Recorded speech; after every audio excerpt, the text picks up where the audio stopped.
एक विषय नामांकित शाळांमध्ये आदिवासी विद्यार्थ्यांच्या संदर्भातला विषय आला आणि तुम्ही अनुदान कमी केलं असं सुनील प्रभू साहेबांनी सांगितलं. सुनील प्रभू साहेब, अलीकडच्या काळात तुमच्याकडे चुकीची इन्फॉर्मेशन येते. तुम्हाला भाषण करायचं असेल तर माझ्या कार्यालयात यायचं, इन्फॉर्मेशन घ्यायची आणि मग टीका करायची. मी असं जयंतरावकडनं इन्फॉर्मेशन घेऊन त्या सरकारवर टीका करायचो. तेच इन्फॉर्मेशन द्यायची सगळी. म्हणजे स्टॅटिस्टिक्स इन्फॉर्मेशन आहे, स्टॅटिस्टिक्स. त्यामुळे मला या निमित्ताने आपल्याला सांगायचं आहे, शैक्षणिक साहित्य खरेदी भत्ता, आहार भत्ता असं जे आपण आदिवासी विद्यार्थ्यांना 46,200 रुपये देत होतो, ते आता वाढवून 69,500 केलेलं आहे. 23,300 रुपयाची वाढ, भरीव वाढ ही त्याच्यामध्ये केलेली आहे.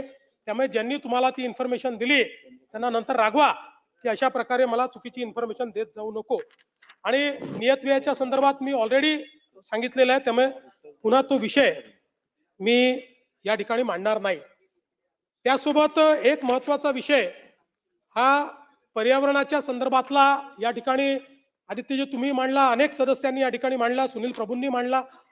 खरं म्हणजे आज आपल्याकरता अतिशय महत्वाचा विषय झालेला आहे. आणि म्हणून मी मागच्या काळामध्ये सभागृहात हे घोषित केलं होतं की मुंबईमध्ये IoT बेस आणि AI ड्रिव्हन मॉनिटरिंग आणि सर्व्हिलन्स सिस्टीम ही जेवढ्या मोठ्या साईट्स आहेत त्या सगळ्या मोठ्या साईट्सवर लावण्याकरता आम्ही BMC ला सांगू. त्या संदर्भातला निर्णय BMC ने घेतलेला आहे. मुंबईमध्ये हा प्रयोग करतोय, पुढे सगळ्या महानगरात आपण तो प्रयोग करणार आहोत.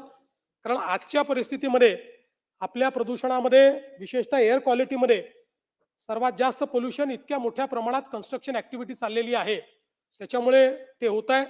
तर त्या संदर्भात आता जवळपास BMC लिमिटमध्ये आता 3,093 कन्स्ट्रक्शनची कामं, जी सिग्निफिकंट कन्स्ट्रक्शन ज्याला म्हणतो, ही कामं चाललेली आहेत.